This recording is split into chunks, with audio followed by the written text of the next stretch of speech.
Qual que é a função do NADPH, que é diferente do NADH? Ele atua em síntese redutoras de ácidos graxos e esteroides, né, lipídios, e doa hidrogênio nessas reações. Então, esse Hzinho que ele tem, ele vai ser doado nessas reações. Em reações de proteção contra agentes oxidantes e infecções bacterianas. Como assim? Ele também vai participar como um agente oxidante, né? Por exemplo, ele vai se ligar nesse momento a... No nosso organismo existem, como é que eu falo? Um sistema de defesa antioxidante, que a gente fala. E aí ele tem enzimas que ajudam a matar os patógenos. Só que muitas vezes essas enzimas, elas precisam de ser reduzidas. E aí quem vai fazer isso é o NADPH. E aí eu vou explicar detalhadamente como é que isso funciona. Além dessas ações, na via ainda são produzidos açúcares fosforilados, como a ribulose 5-fosfato, que é um outro tipo de açúcar, um outro tipo de carboidrato, que é importante para outras partes do metabolismo. A energia derivada da glicose é exclusivamente armazenada sob a forma de poder redutor.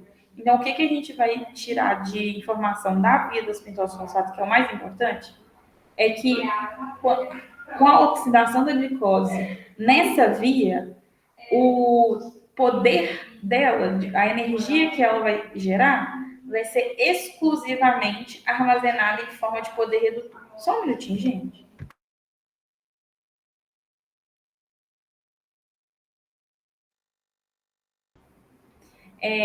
Enquanto lá no ciclo de Krebs produz coenzima, produz CO2, produz ATP, pouquinho a mais produziram três diferentes compostos.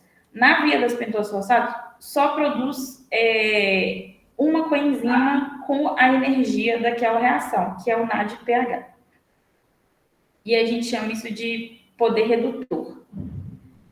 Ele tem a via das pentosfosfatos, ela tem duas etapas. Uma etapa vai ser o caminho a ser seguido pela glicose 6-fosfato, dependendo da demanda de NADPH ou de ribose 5-fosfato. Como assim? São duas vias que geram coisas diferentes em quantidades diferentes. Então, se o organismo está precisando de muita glicose ou muita ribose 5-fosfato, uma dessas etapas vai produzir mais. Se ela precisa de muito NADPH, essa etapa que produz NADPH vai produzir mais NADPH. Então, tipo, o resultado, qual que é o caminho que ela vai dar preferência dentro da via das pentose fosfato, vai ser dependendo do que o organismo está precisando naquele momento.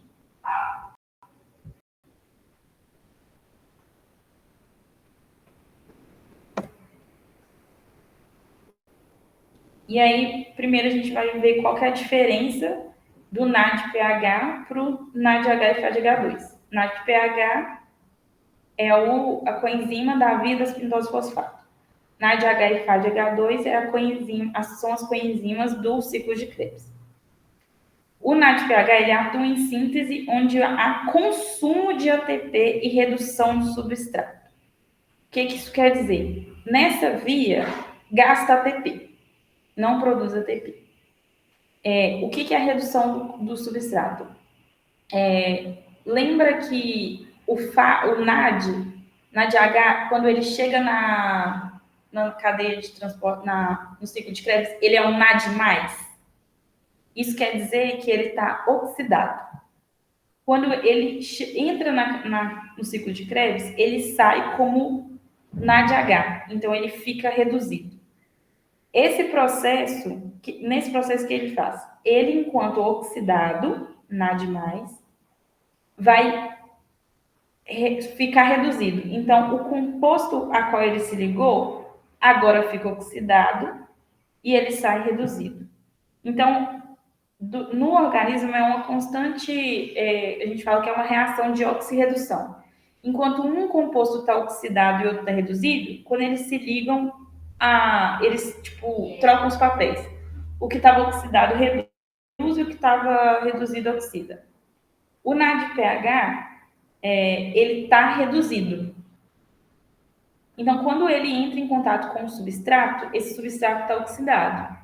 Quando ele se liga, a coenzima NADPH sai dessa reação NADP+, enquanto o substrato agora está reduzido. Por isso que a gente fala redução do substrato, porque o substrato antes estava oxidado, quando ele se liga ao NADPH, ele fica reduzido. Então, reduziu o substrato. Quando oxidada, o NADP+, volta à forma reduzida, o NADPH, pela via das pentoses fosfato e por algumas outras reações. Só que o que a via das pentoses fosfato vai fazer? Ela vai pegar esse NADP+, que foi oxidado lá em alguma via, e vai transformar ele em NADPH de novo. Então, a função da via das pentoses fosfato é pegar o NADP+, que é a forma oxidada, e dar ela de novo o caráter reduzido, adicionar o Hzinho, adicionar o hidrogênio e transformar ele na forma reduzida. Deu para entender o que a via das pentoses fosfato vai fazer? Ela vai pegar a coenzima que está oxidada e vai transformar ela numa coenzima reduzida?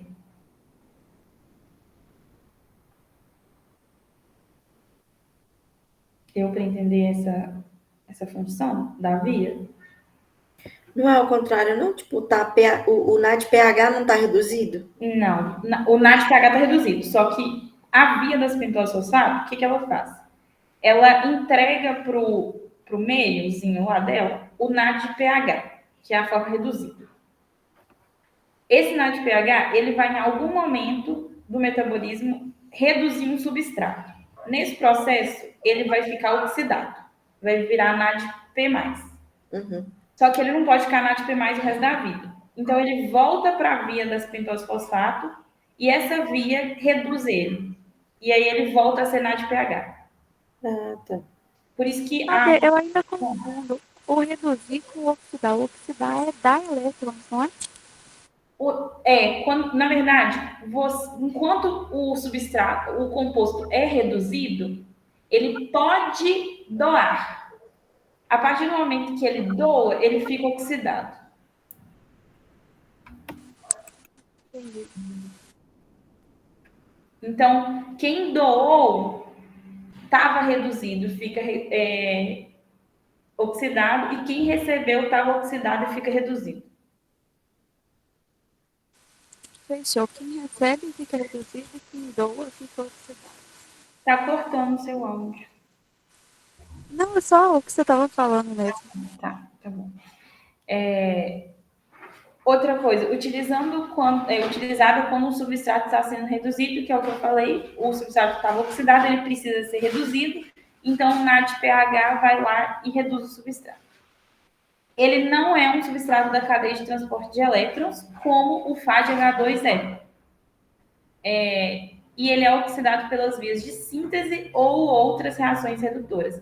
Então, geralmente o NADPH ele vai ser utilizado quando alguma coisa está sendo produzida, sintetizada.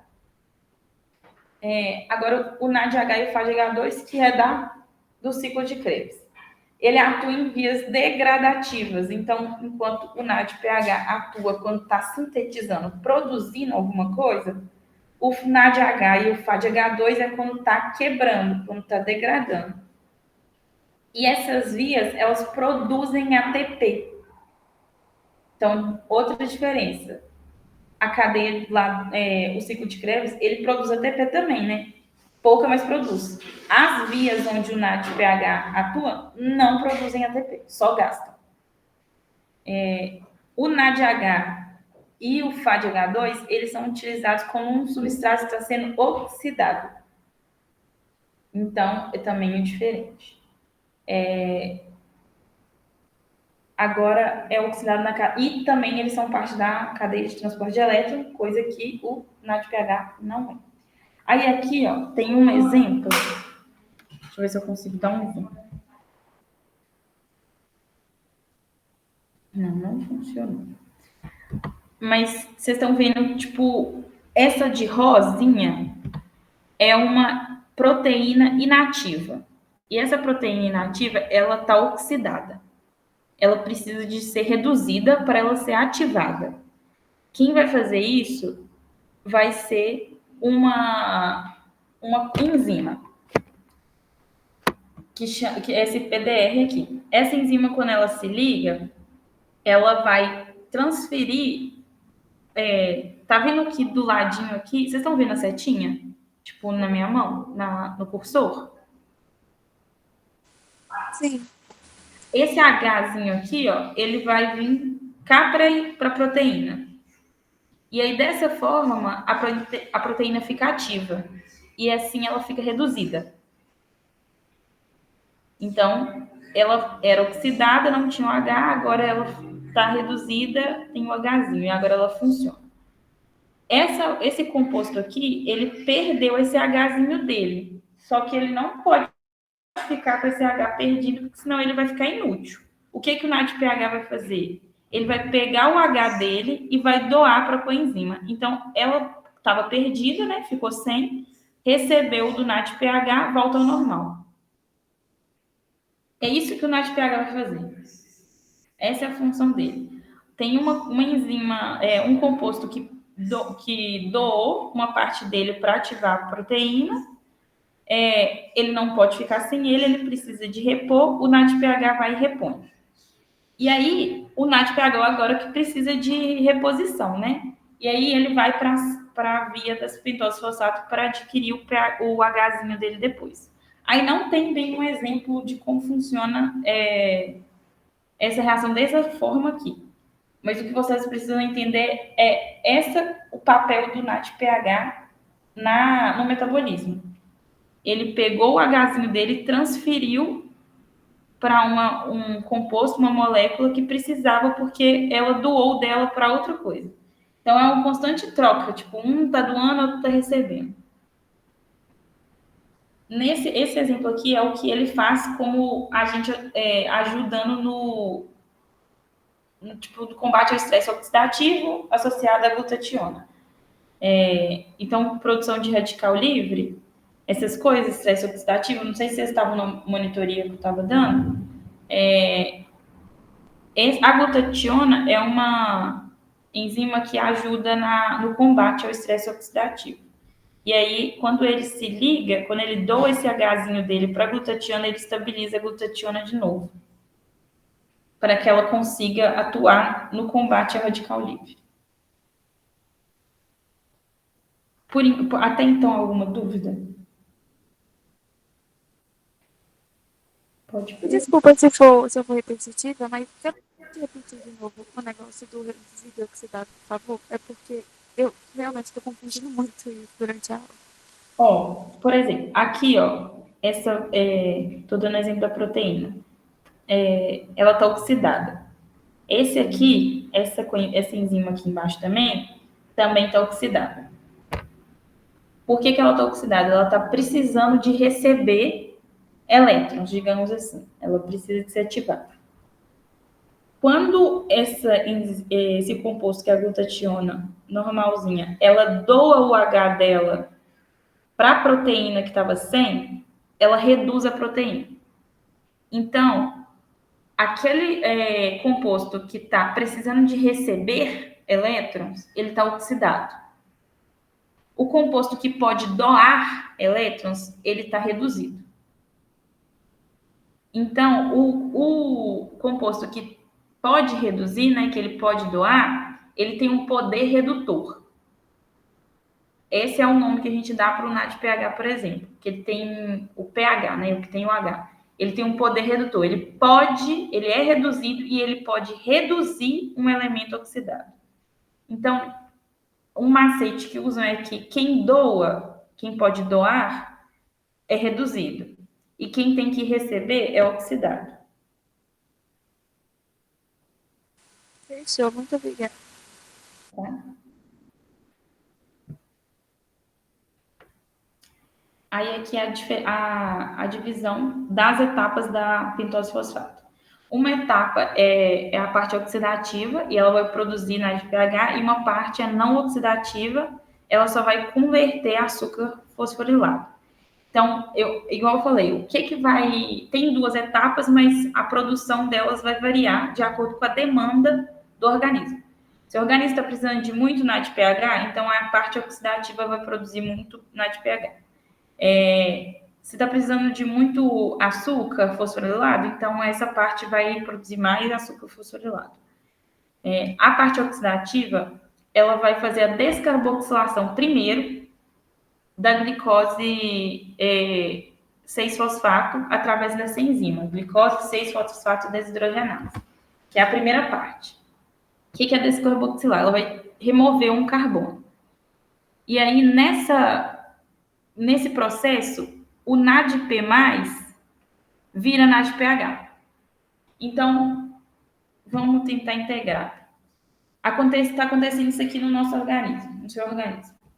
Eu preciso de pegar uma proteína inativa e ativar ela. Aí a glutationa doou o hidrogênio dela para a proteína ficou ativa, ficou reduzida, só que agora a glutationa está oxidada e precisa ser reduzida. O NADPH doou para ela os elétrons que ela precisava e o hidrogênio, só que agora o NADPH que está oxidado e ele precisa de ser reduzido. Então, quando ele vem para a via das pentose fosfato, que é essa aqui, nessa conversão, né, nessa descarboxilação, aquele NADP+ lá, ele vai vir aqui nessa reação, vai atuar nela e vai voltar a ser NADPH. Então, produziu NADPH. Aí tem outra etapa, que é usando a lactonase, que usa a água, a gente fala hidrólise porque é uma quebra através da água. Então, esse composto vai ser quebrado em 6-fosfogliconato. Não precisa de gravar nome, gente. É só porque usou água, não produziu NADPH. Produziu esse composto. Aí, essa enzima aqui, ela vai atuar em outra reação que produz NADPH. Então, mais uma vez, um NADPH que foi usado em algum momento no organismo e virou NADP+, ele vem nessa via e se reduz de novo. E aí a primeira parte, que é a parte oxidativa, produz ribulose 5-fosfato. Acabou. Essa é a primeira parte. Então, o NADP+, quando vira NADPH, ele está reduzindo? Ele está reduzindo. Ok. Ele estava oxidado e aí agora ele está se reduzindo. Quem que faz isso é alguma reação da parte oxidativa da via das pentose fosfato. Ou essa primeira reação, ou essa segunda reação. É terceira, né? Segunda é essa. Ou é essa aqui. Quando essa parte oxidativa acaba, não faz mais NADPH. O resultado dela é a ribulose 5-fosfato, que pode seguir esses 2 caminhos.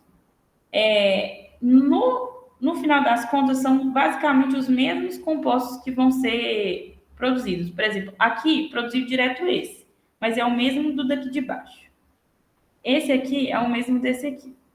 Então, no final das contas, meio que os açúcares fosforilados produzidos são quase que os mesmos. Não tem muita diferença, não. Essa parte não é oxidativa, porque não produz nenhuma coenzima. Ela só produz algum açúcar. E tanto que o nome dela é um sistema de rearranjo molecular, porque o tempo inteiro está adicionando ou tirando um carbono. E tirar e adicionar o carbono dá nome diferente para o composto original. Ela ocorre no citosol e ela tem compostos em comum com a glicose. Porque, por exemplo, produz glicose 6-fosfato, produz frutose 6-fosfato e produz gliceraldeído 3-fosfato. Todos esses 3 aqui, eles podem ser utilizados lá na glicólise para quebrar e chegar até o oxalacetato. Roberta, lembra que eu falei que vai transformar em piruvato, depois vai descarboxilar e transformar em oxalacetato? Sim. Então, aquele composto que foi utilizado para chegar no nível de oxalacetato pode ser um desses que a via da pentose fosfato produziu. Então, tem essa parte que é comum. Então, o resultado da via das pentose fosfato, ele pode seguir a via da glicólise, por exemplo. Não quer dizer que ele vai, mas ele pode seguir essa via. Calma. Mas a pentose fosfato não é bem depois? Não tem ordem. É tipo, não imagina que isso está acontecendo, primeiro acontece um e depois acontece outro. Isso está acontecendo o tempo inteiro no seu organismo, tipo, ao mesmo tempo. Não tem uma cronologia. Tá, como que é essa via da pentose fosfato pode fazer ir para a via da glicólise? Então, digamos que a glicólise está funcionando, ao mesmo tempo está descarboxilando o piruvato e ao mesmo tempo está funcionando o ciclo de Krebs. Porque pensa assim, se a gente tivesse que seguir um único caminho, não ia dar tempo de produzir ATP o suficiente. Certo. Então, ao mesmo tempo que tem glicólise sendo feita, tem ciclo de Krebs sendo feito, tem descarboxilação sendo feita e tem via das pentose fosfato sendo feita. Tá tudo acontecendo ao mesmo tempo. Então, se fosse numa lógica, digamos que numa linha, se fosse linear, uma hora ia acabar os compostos e até sintetizar mais ia demorar, né? Então, como está tudo acontecendo ao mesmo tempo junto separado, esses compostos que foram, esses rearranjos que ocorreram na via das pentose fosfato e produziram esses 3 compostos que estão como exemplo aqui, esses 3 compostos podem ser utilizados pela glicólise, pelo ciclo de Krebs, pela descarboxilação do piruvato. Não quer dizer que eles vão necessariamente para lá, mas como eles estão ali no citosol, eles estão dispersos na célula, então eles podem ser utilizados, porque digamos que eles não têm um endereço para onde eu vou, é para onde precisar. Quem precisar deles, eles estão indo para lá. Como se fosse uma engrenagem, né? Tá tudo acontecendo ao mesmo tempo. Tá tudo acontecendo ao mesmo tempo. Mas, por exemplo, onde que a glicólise ia pegar isso aí para transformar em piruvato? Repete, cortou. Onde que a glicólise ia usar isso aí para transformar em piruvato? Deixa eu ver se eu tenho uma reação aqui. Não sei se... Eu acho que nesse aqui não vai ter.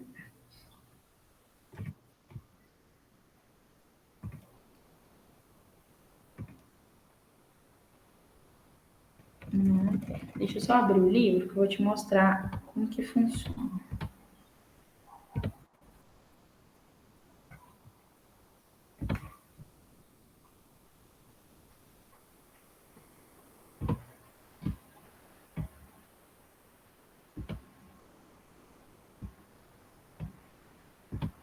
Porque, tipo, no restante das outras vezes, não tem como eu ter outros resultados, né? Tipo assim, igual o final da glicólise sempre vai ser 2 piruvatos. E aí eu vou precisar desse piruvato para se ligar no oxalacetato para fazer o ciclo de Krebs. Então, existem algumas coisas que, tipo, são meio que inerente, precisa de ter para acontecer. Sim. Tá vendo agora um esquema? Olha para você ver o que está acontecendo. Cá em cima tem uma glicose e ela utilizou ATP para quebrar essa glicose em glicose 6-fosfato. Aí o glicose 6-fosfato, outra enzima atuou, virou frutose 6-fosfato. Usou ATP, quebrou 1,6 bifosfato. Aí tem 2 caminhos que ela pode seguir. Essa enzima aqui ou transforma em dihidroxiacetona fosfato ou gliceraldeído fosfato. E aí sobe, no final virou 2-fosfenilpiruvato. É isso que é o precursor do piruvato. Então, olha esse nome, glicose 6-fosfato, frutose 6-fosfato e gliceraldeído. Aí... Ô, Fábio, rapidinho, tira uma dúvida aqui, por favor. Por que você tá falando que o nome dos compostos aí, eles são não sei o que, 6-fosfato. Mas Aham. como ele, sei lá, estaria na como é que chama, gente? Na via de é, pentose, fosfato? Ele não teria que ser 5-fosfato? Não, então, esse 6-fosfato quer dizer o local onde tem um grupo fosfato. Tipo, quando a gente escreve forma estrutural, a gente dá número para carbonos.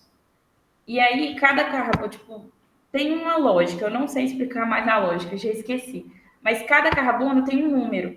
E aí, quando esse grupo fosfato está naquele número, tá, por exemplo, o grupo fosfato está no número 5 daquela cadeia. Então, é glicose 5-fosfato. Ele está no número 6, então é glicose 6-fosfato. É a localização do grupo fosfato. É onde não tem ligação dupla, né? A cadeia livre.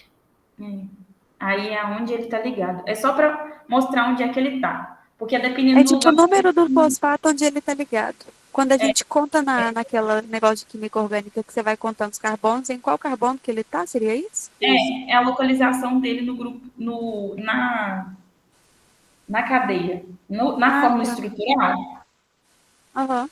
é onde ele. Eu achei que pudesse ser por causa da quantidade de fosfato, entendeu? Sei lá. Né, não. Aí seria por exemplo, quando é a quantidade de fosfato, a gente fala bifosfato ou trisfosfato. Ah, não, tranquilo então. Aí viu que lá naquele esquema tinha glicose 6-fosfato, frutose, gliceroldeído? Aquilo lá é quando a glicose é transformada em piruvato. É aquele caminho que ela segue. E aí é o mesmo desses nomes aqui, ó. Glicose 6-fosfato, frutose 6-fosfato. Aqui tem de exemplo gliceroldeído, que é o que está aqui embaixo. Então, uma glicose, ela teria que percorrer todo aquele ciclo para virar um piruvato. Então, beleza, não tem problema. Se tem uma molécula de glicose, ela percorre todo aquele processo. Mas e se durante a demanda já tiver um gliceraldeído pronto? Ou se já tiver uma glicose 6-fosfato pronto, ou uma frutose? Meio que cortaria caminho. Então, não ia precisar de todo o ciclo se desenvolver, porque já teria aquele composto já formado lá no citosol, livre. Viu como que, tipo, pode ser usado? Não quer dizer que vai seguir uma linha específica. Ele pode substituir. Show de bola. Deu para entender agora, Roberta? Uhum. Sim.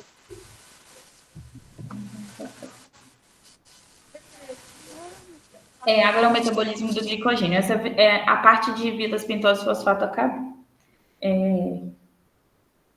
Mas dica tipo para a prova mesmo é vocês entenderem o que o NADPH faz, que a via é uma via alternativa, que ela produz NADPH e açúcar fosforilado. Deixa eu ver o que mais. Quais são as funções do NADPH também é importante saber.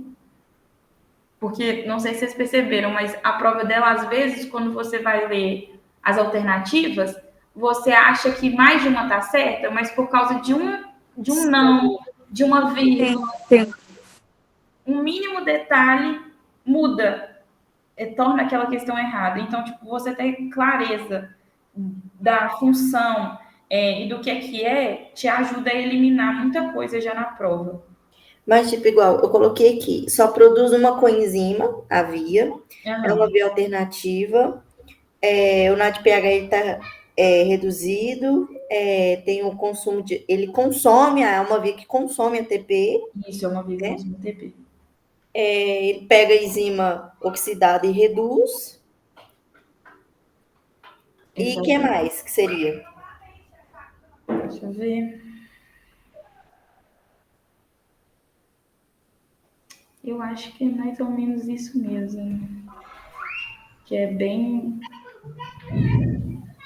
Porque igual de função, por exemplo. Essa aqui, ó, é síntese redutora. O NADPH, ele atua, que é a coenzima, né, que ela produz, a função do NADPH, ele atua em síntese redutora e o NADH atua em via degradativa. Isso também é bom saber. Então, o NADPH é uma síntese redutora? Não, ele não é. Ele atua em síntese redutora. Ele atua em vias de síntese. Então, é enquanto está produzindo alguma coisa que ele vai atuar. Certo. E o outro que você falou é o quê? O NADH já é em degradativo, é quando está quebrando alguma coisa.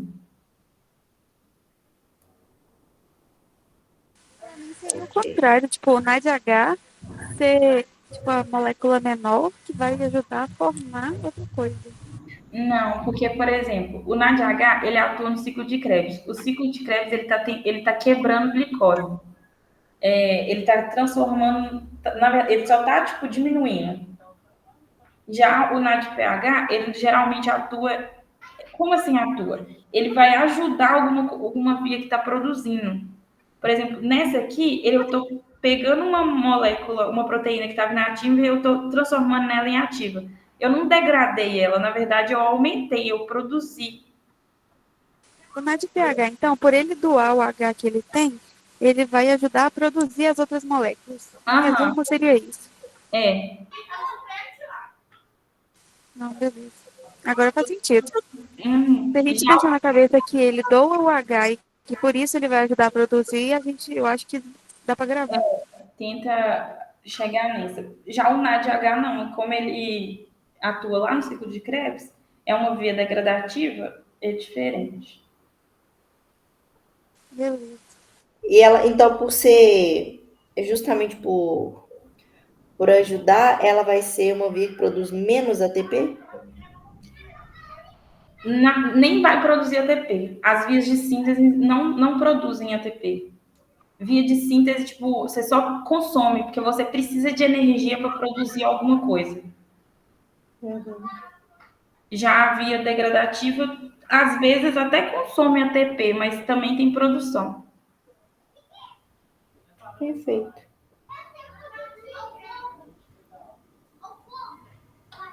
Certinho.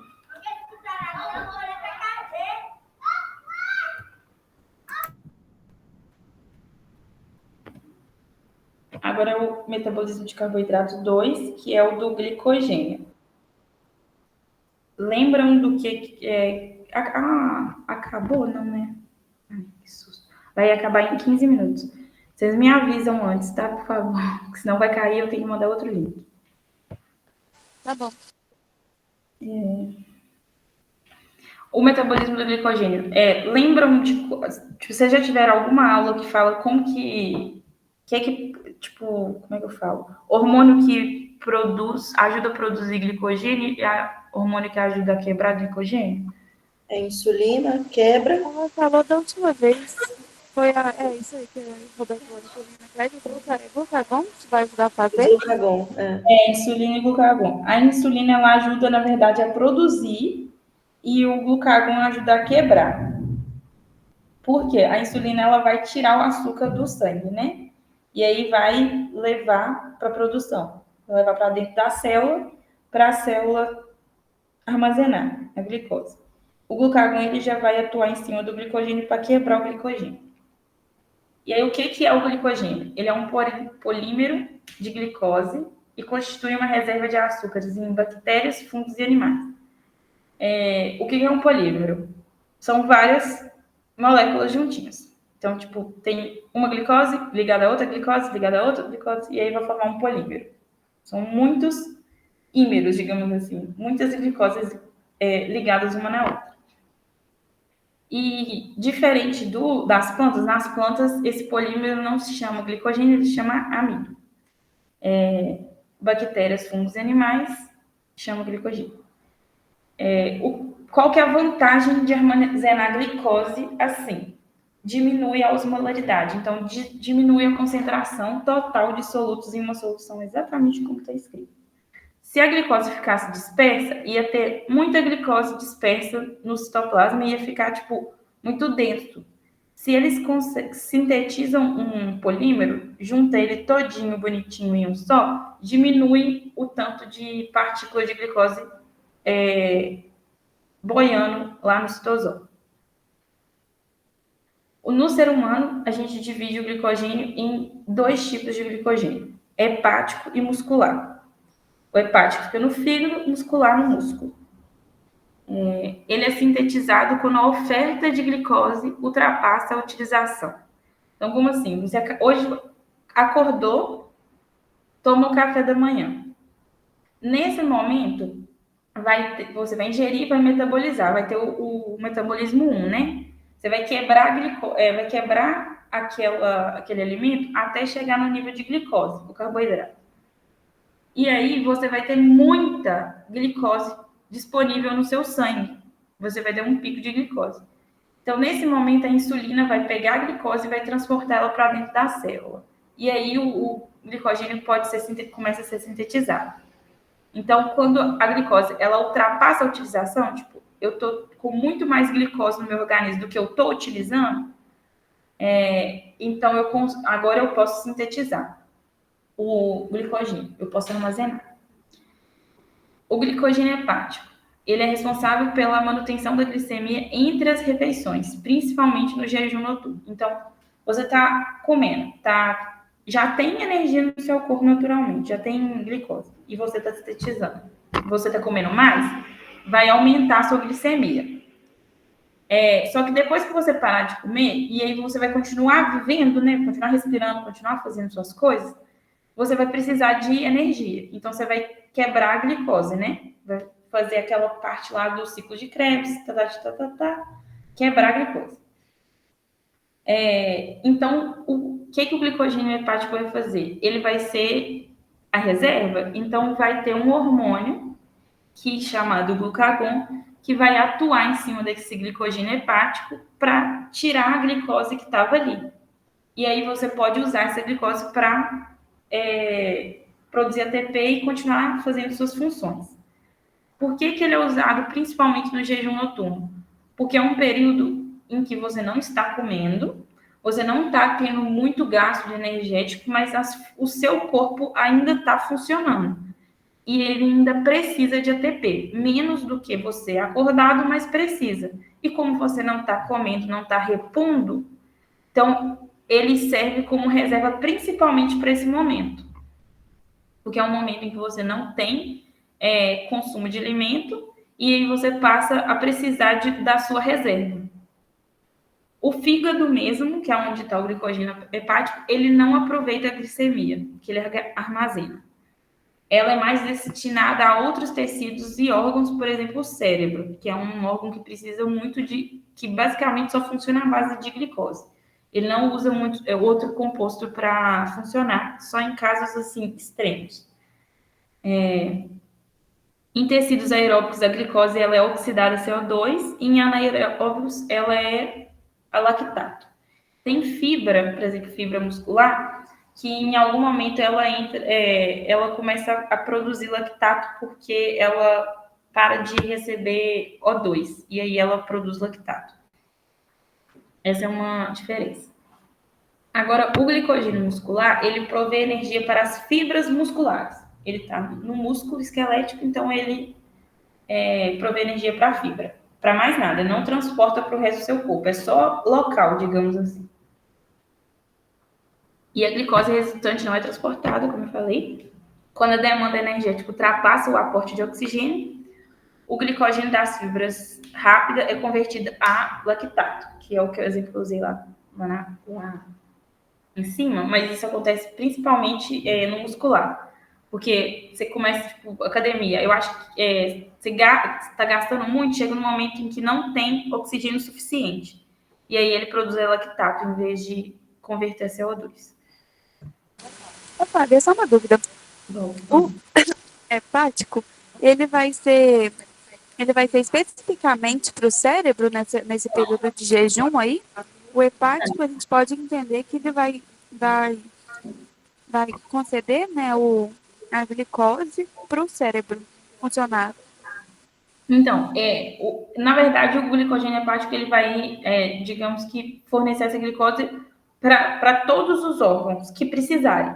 Mas é principalmente para o cérebro, porque enquanto outros órgãos podem utilizar uma outra via, que eu vou explicar daqui a pouco, para produzir glicose, o cérebro, para produzir ATP, no caso, o cérebro não. O cérebro, ele precisa de glicose. Tipo assim, na verdade, o cérebro, ele pode usar corpos cetônicos para produzir ATP, para se manter. Só que isso é tipo assim, último caso. Eu vou desligar a reunião e vou abrir de novo para não cair, tá? Tá bom, Aí eu vou mandar o link no grupo. tá bom.